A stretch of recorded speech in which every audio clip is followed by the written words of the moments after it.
Time and time again, we've seen how oil can transform an entire country. Just 100 years ago, for example, the Middle East was more or less just a desert wasteland. But today, many of these countries have become more modern than even Western countries. I mean, when your police are using Lamborghinis and Mercedes for patrol, clearly you've got money. But ironically, a few of the countries with the most amount of oil in the entire world don't actually benefit from it all that much. One of these countries is Canada, which has 170 billion barrels of oil. This makes them the country with the third largest oil reserves in the entire world. The only countries that have more oil are Saudi Arabia and Venezuela. Saudi Arabia literally has a $2 trillion oil company, so clearly they're using their resources to the max. Meanwhile, Venezuela is a third world country filled with hyperinflation and corruption, so it's not surprising that they haven't leveraged their resources. But what about Canada? Canada is a well-respected Western country with plenty of intelligent and ambitious people. Yet, before the pandemic screwed up oil prices, oil and gas only accounted for $128 billion worth of Canada's GDP. For perspective, there were years where Saudi Aramco's profits alone were nearly $128 billion. So why doesn't Canada exploit their gigantic oil reserves?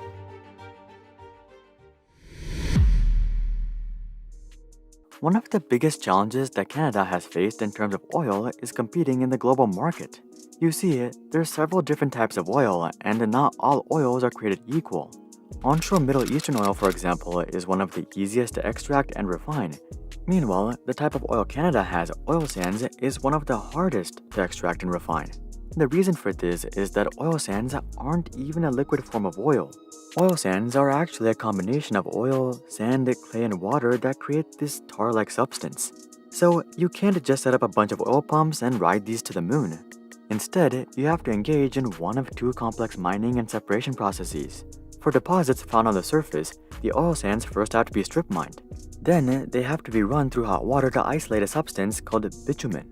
And from there, you have to convert the bitumen into oil. This process itself is already quite complex and expensive, but the worst part is that this process can only be applied to land-based deposits. And 80% of oil sands are not land-based. Usually, the majority of oil sands are buried more than 75 meters under the ground, which requires in-situ production. This is when you pump a bunch of hot steam into the ground to separate the bitumen from the oil sands. From there, an extraction well will collect the isolated bitumen, which can then be converted into crude oil. As you would guess, thanks to the complexity of this process, oil sand production is naturally way more expensive than traditional oil drilling. But that's just the first problem for Canada. Given that Canada is a developed Western country, they actually have standards when it comes to wages and working conditions.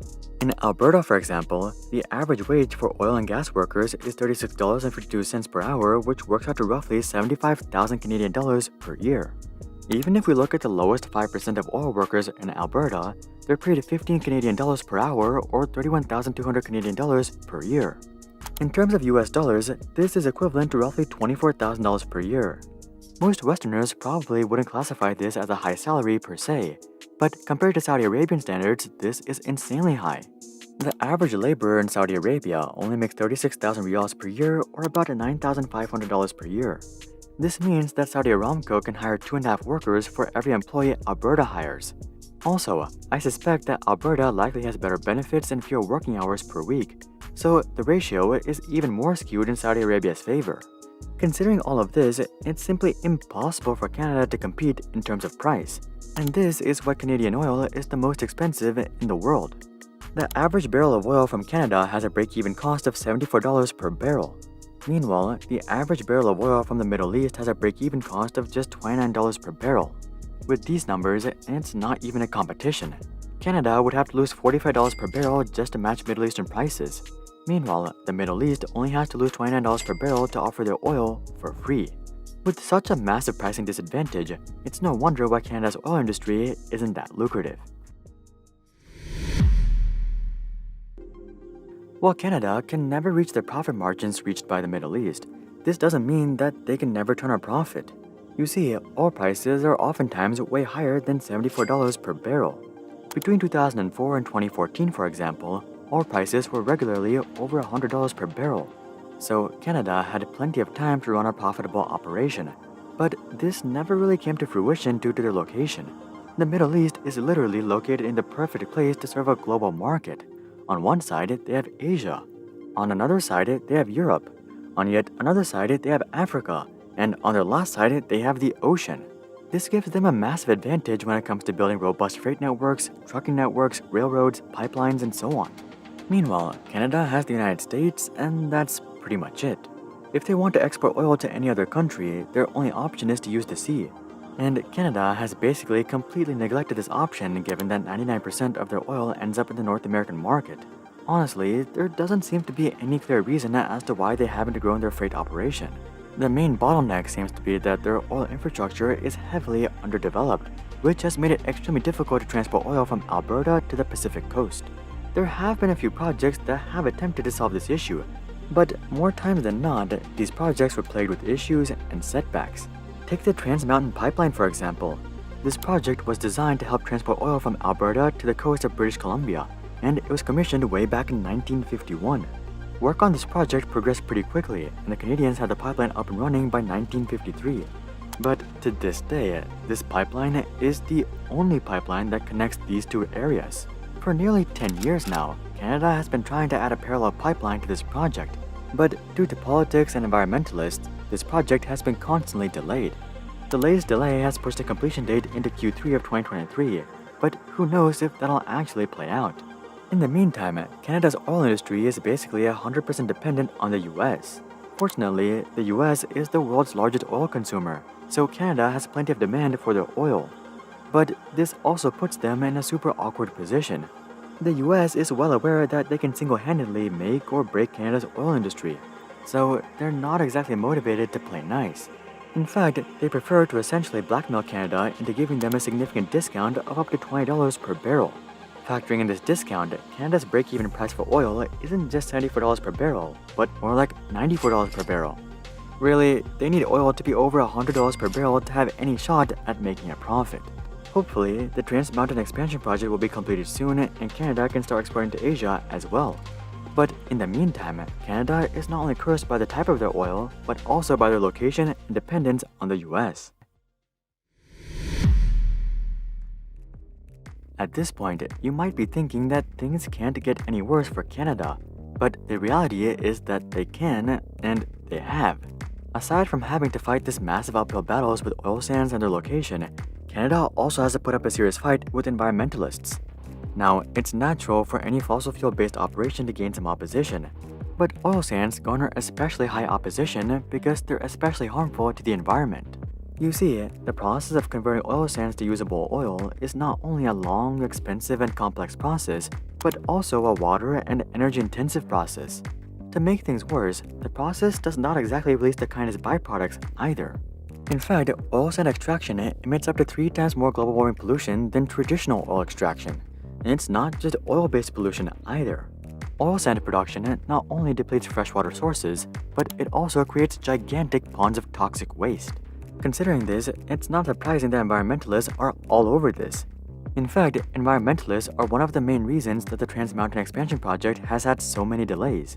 They argued that the original pipeline itself is already extremely destructive, so it makes no sense to build yet another pipeline. And honestly, they do have a point. Since 1961, Trans Mountain has reported 84 oil spills, which is more than one spill every single year. Also, it's not just the environment that's at stake either. There have already been red flags that sand oil production is taking a toll on local residents. Researchers have scientifically shown that areas with oil sand production are correlated with higher cancer rates.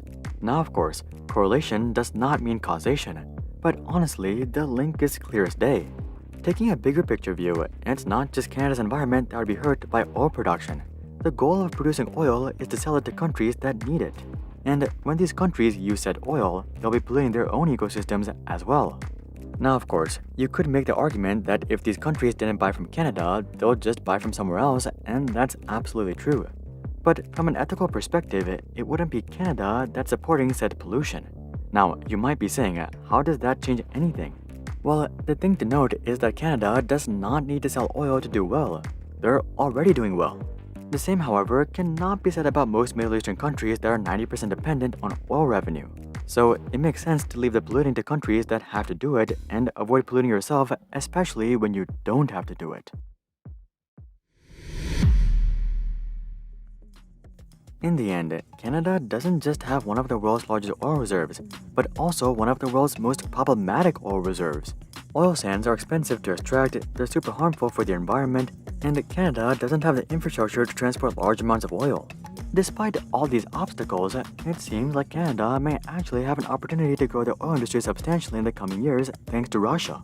As y'all probably already know, sanctioning of Russian oil has created a massive oil shortage across the world. This is one of the main reasons that oil prices rocketed to over $100 per barrel just a few months ago. Also, it should be noted that much of Europe hasn't even stopped consuming Russian oil yet. Their plan is to stop by 2023, so as Europe continues to pull back from Russia, their demand for other sources of oil will simply continue to grow. Canada's oil production is not enough to offset Russia's, so Canada should have plenty of demand for their oil. But if Canada is not able to build up their oil and freight infrastructure, all of that demand will mean nothing for Canada. Many feel that this is actually the best case scenario for Canada. They feel that there is no reason for Canada to get more involved in the oil game. Just because they have oil doesn't mean they have to ruin their ecosystem, put communities at risk, and become more dependent on oil revenue. Canada already has one of the largest economies in the world and one of the happiest populations in the world. So why put all of that at risk just for a bit of oil money? Do you guys think Canada should leverage this opportunity with Russia? Comment that down below. Also, drop a like if you're glad that Canada hasn't been corrupted by oil, at least not yet. And of course, consider checking out our Discord community to suggest future video ideas and consider subscribing to see more questions logically answered.